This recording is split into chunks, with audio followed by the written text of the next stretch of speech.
તો વાત કરીએ અમદાવાદના બાપુનગર વિસ્તારમાં છેલ્લા ઘણા સમયથી અસામાજિક તત્વોનો ત્રાસ વધી રહ્યો છે, ત્યારે હવે હરદાસનગરના વિસ્તારમાં અસામાજિક તત્વો દ્વારા દુકાનો બંધ કરવામાં આવી હતી। 5 શખ્સો હથિયારો લઈને દુકાન બંધ કરવા માટે નીકળ્યા હતા। મહત્વનું છે કે છેલ્લા ઘણા સમયથી અસામાજિક તત્વો દ્વારા લોકોને પરેશાન કરવામાં આવે છે અને દુકાનો બંધ કરવામાં આવે છે।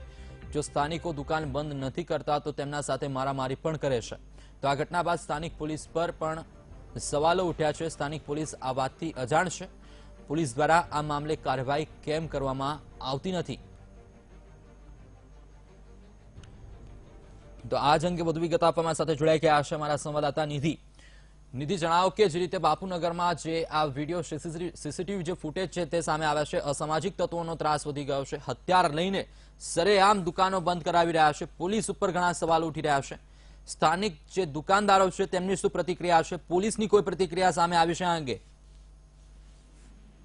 બાપુનગર વિસ્તારના જે માથાભારે અસામાજિક તત્વો છે તેઓ દ્વારા બાપુનગર વિસ્તારમાં આવેલી દુકાનો ઉપર મારામારી કરવામાં આવતા હોય છે, તેમજ તેઓ વગર પૈસાની પૈસા વગર તેઓ વસ્તુ લેવાની માંગ કરતા હોય છે, તેમજ આસપાસના રહેવાસી લોકોને હેરાનગતિ કરતા હોય છે, લોકોને પરેશાન કરતા હોય છે।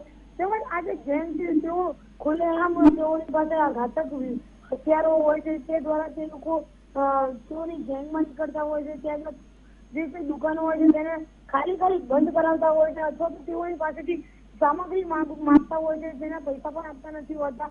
તે બાબતે લોકોને તેના રહેવાસી લોકોને મહિલાઓને પણ હેરાનગતિ કરવામાં આવતી હોય છે। જે રીતના સીસીટીવીમાં દેખાય છે તે રીતના બેંકમાં ચાકુને છુરી લઈને તેઓ નીકળતા હોય છે, તેમજ લોકોને પરેશાન કરતા હોય છે। તે બાબતે એક અજાણી મહિલા છે જેઓનું નામ અત્યારે નથી આપી શકતા, તેઓએ 18 મેના દિવસે પોતાની ફરિયાદ નોંધાવી હતી। જ્યારે તેઓ દ્વારા ફરિયાદ નોંધવામાં આવી ત્યારે બાપુનગર પોલીસે સમગ્ર માહિતીની તપાસ કરતા અત્યારે તેઓ ઘટના સ્થળે પહોંચ્યા હતા અને તેના પર સીસીટીવી કબજે કર્યા હતા।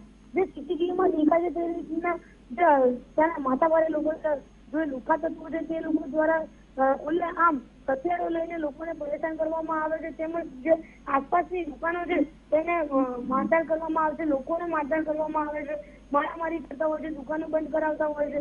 તે રીતના તેઓનું અત્યારે હાલ જે સમગ્ર વિસ્તાર છે તેમાં તેઓનો આતંક ફેલાવી રહ્યા છે પોતાનું નામ બનાવવા માટે। અત્યારે હાલ પોલીસે સમગ્ર મામલે માહિતી એકઠી કરીને તપાસ હાથ ધરી છે। નિધિ, સમગ્ર માહિતી બદલ આપનો ખૂબ ખૂબ આભાર।